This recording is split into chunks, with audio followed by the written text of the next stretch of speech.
افلاطون جو بڑا حکیم اور اپنے زمانے کے عقل مند آدمیوں میں شمار ہوتا ہے اور وقت کا بہت بڑا فلسفی تھا، اور اس کی تحقیقات دنیا میں آج بھی معتبر اور مستند مانی جاتی ہیں۔ کہا جاتا ہے کہ وہ حضرت موسیٰ علیٰ نبینا علیہ السلام کے زمانے میں تھا۔ اس کے بارے میں لکھا ہے کہ جنگل میں ایک معمولی سی جھونپڑی میں رہتا تھا، لوگوں سے میل ملاپ نہیں رکھتا تھا۔ اگر کسی کو اس سے ملنا ہوتا تو پہلے اجازت لینی پڑتی تھی۔ وہ تو اللہ کو مانتا تھا مگر رسولوں کو نہیں مانتا۔ حضرت موسیٰ علیٰ نبینا علیہ السلام سے ایک دفعہ اس کی ملاقات بھی ہوئی تھی۔ حضرت موسیٰ علیہ نبینا علیہ السلام نے کہا کہ میں اللہ کا نبی ہوں، میرے اوپر ایمان لاؤ۔ تو افلاطون نے کہا کہ میرا ایک سوال ہے، وہ یہ ہے کہ فرض کیجئے کہ اللہ تعالیٰ تیر پھینک رہا ہے اور بندوں کی جانب پھینک رہا ہے اور بندے اس کا نشانہ ہیں، اور اللہ کی تیر یا مصیبتیں اور پریشانیاں، بیماریاں و حوادثات ہیں۔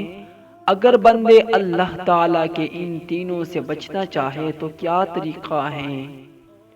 حضرت موسیٰ علیٰ نبینا علیہ السلام نے اس کے سوال پر یہ جواب دیا کہ تیر پھینکنے والے کے بغل میں بیٹھ جاؤ، اس لیے کہ تیر پھینکنے والا تو سامنے تیر پھینکے گا۔ مطلب یہ تھا کہ اللہ کے قریب ہو جاؤ۔ جو اللہ کے قریب ہو جائے گا اسے تیر کیسے لگے گا، اور جو دور رہے گا ظاہر ہے کہ اسے تیر لگے گا۔ جب یہ جواب حضرت موسیٰ علیٰ نبینا علیہ السلام نے دیا تو وہ خوشی سے کچل پڑا اور کہنے لگا کہ ایسا فی البدیہہ جواب شاید دنیا میں کوئی دے نہ سکے کہ واقعی آپ اللہ کے نبی ہیں۔ افلاطون کے کچھ اقوال۔ اپنے بارے میں سوچو اور خود کو جانو۔ خوشی کا راز وہ نہیں جو تم دیکھتے ہو۔ خوشی زیادہ حاصل کرنے میں نہیں بلکہ کم لطف اندوز ہونے میں ہے۔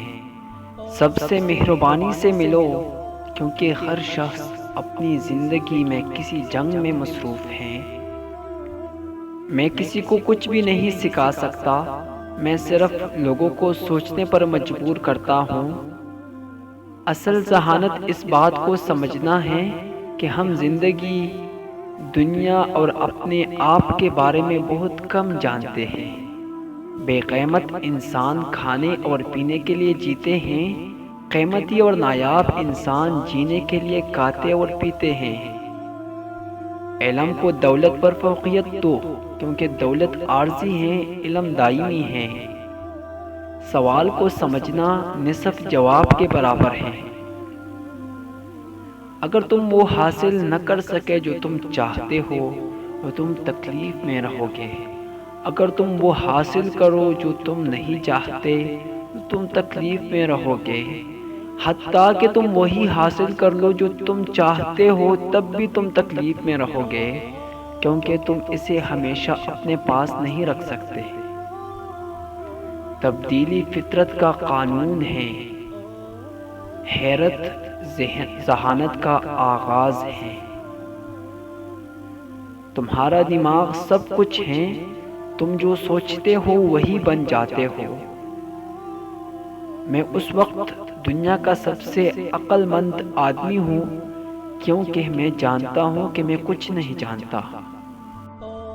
سیاست سے کنارہ کشی کا انجام یہ ہوگا کہ تم سے کمتر لوگ اٹھ کر تم پر حکومت راج کرنے لگے ہیں۔